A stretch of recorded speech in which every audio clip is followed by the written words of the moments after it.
Disneyphiles speak their own language. Welcome to MsMojo, and today we'll be counting down our picks for the top 10 things only Disney fans will understand. I just like it, okay? Real life is stressful, and Mickey Mouse isn't.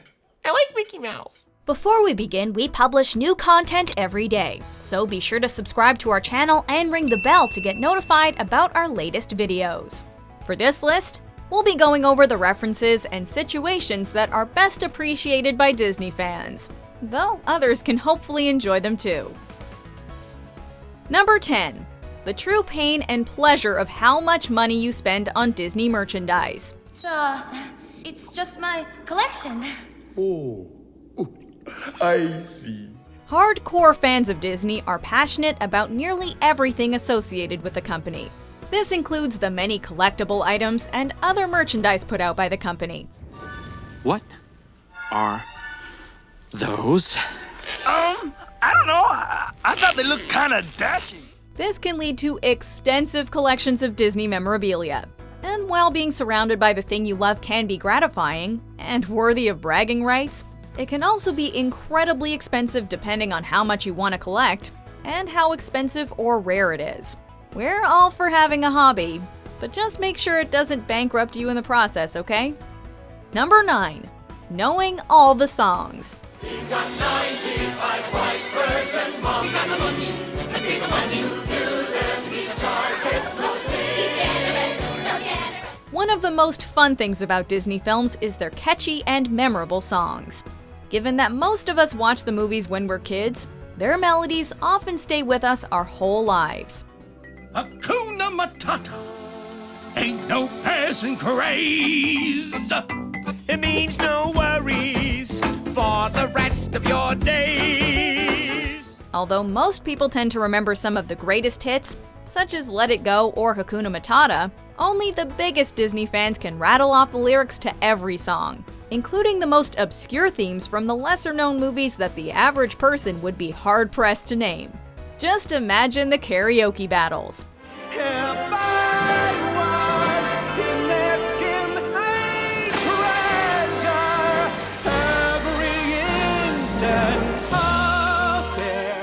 Number 8. Having a favorite Disney animator. Wish I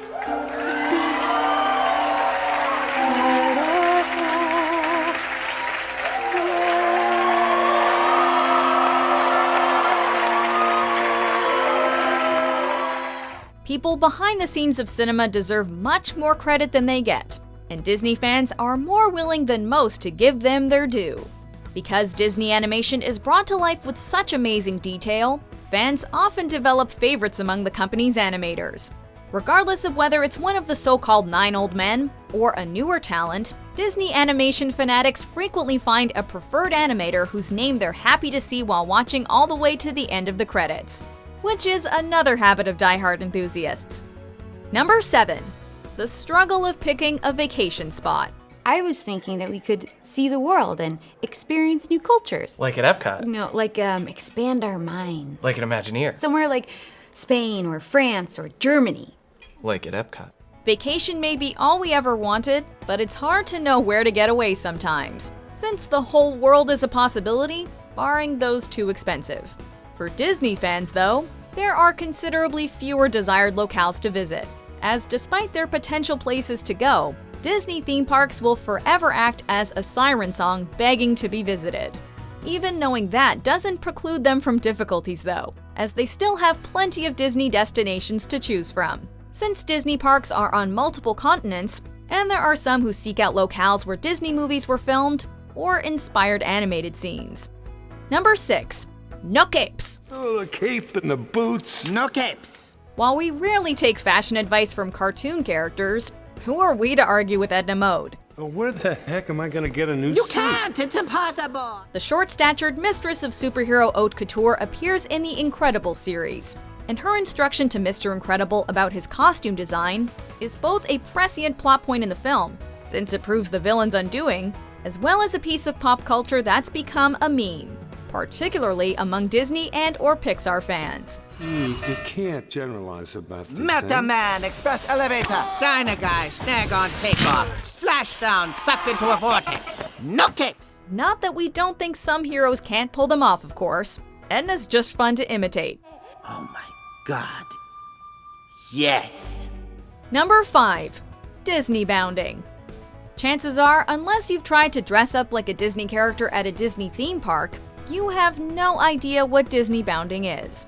Disney discourages people from cosplaying as characters while in the parks themselves, so as to avoid confusing young children when they see multiple versions of the same character while they visit. Nevertheless, Disney fans have found a way around this.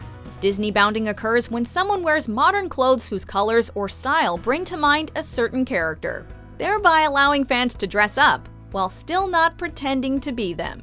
But honestly, you don't have to go to the parks to do it. Number 4. What a Dinglehopper is. Oh my gosh! Have you ever seen anything so wonderful in your entire life? Wow, cool! Disney movies have plenty of unusual sounding words and phrases, some of which are made up, from bibbidi-bobbidi-boo to supercalifragilisticexpialidocious.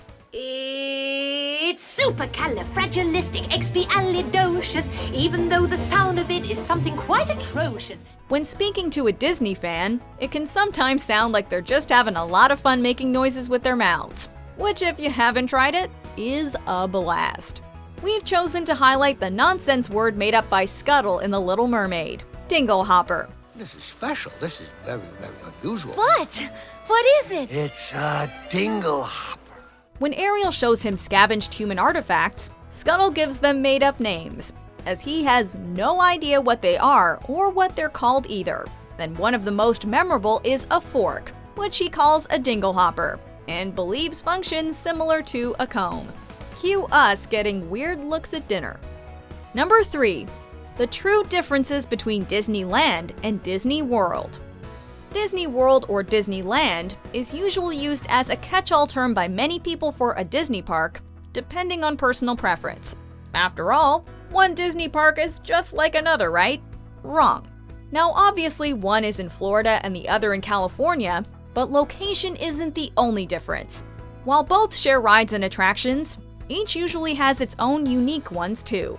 Even the ones they have in common have differences, and true Disney connoisseurs naturally have their preference on which version is superior, even if they probably enjoy both. Number 2. Disbelief that everyone isn't a Disney fan. It's a small world after all. No, anything but that. Growing up with Disney as a major interest, and seeing how popular it is worldwide, many hardcore fans have trouble seeing why everyone else isn't a gigantic Disney fan too. Grow up? Tonight's my last night in the nursery. But that means no more stories. It's one of the biggest companies in the world with one of the most recognizable brands, not to mention thousands of memorable properties and characters. Plus, Disneyland is the happiest place on earth, for crying out loud. I cannot begin to tell you how uninterested, no, positively sickened I am at the thought of visiting your dollar printing machine. It can be frustrating for anyone when something we love and want to share with others isn't as well received as we'd hoped for. Though admittedly, the company is definitely not without its major flaws. But sir, if Life isn't some cartoon musical where you sing a little song and your insipid dreams magically come true. So let it go. Still, that only means the joy Disney fans have at encountering someone of equal passion is all the greater. Before we get to our top pick, here are a few honorable mentions.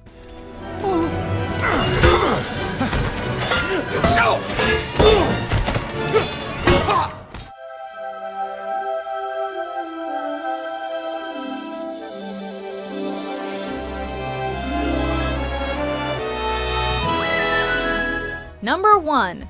Picking a favorite film is impossible. Sleeping Beauty's great, Fox and the Hound is great, Robin Hood's great. But I'm a sucker for Dumbo, too. Lady and the Tramp's great. Rescuers is great. And who doesn't like Beauty and the Beast? This is impossible. I hate this question. We all have our favorite movies. And while our tastes can change over time, most of the time, it can be easy for many of us to select the best one. or at least narrow it down to a small group of frontrunners. Well, it's my favorite. Far-off places, daring sword fights, magic spells, a prince in disguise. If you like it all that much, it's yours. For lots of Disney fans, though, the choice is not so simple. Choosing a favorite movie is like choosing your favorite child. Do you choose a mainstream blockbuster or an underrated cult hit, a classic of cinema, or a modern marvel? There's almost no wrong choice, but that doesn't make the choosing any easier. It might have been The Lion King, or was it The Princess and Aladdin and the Frog? Bother. Those are all excellent answers. Do you agree with our picks? Check out these other great clips from MsMojo and be sure to subscribe and ring the bell to be notified about our latest videos.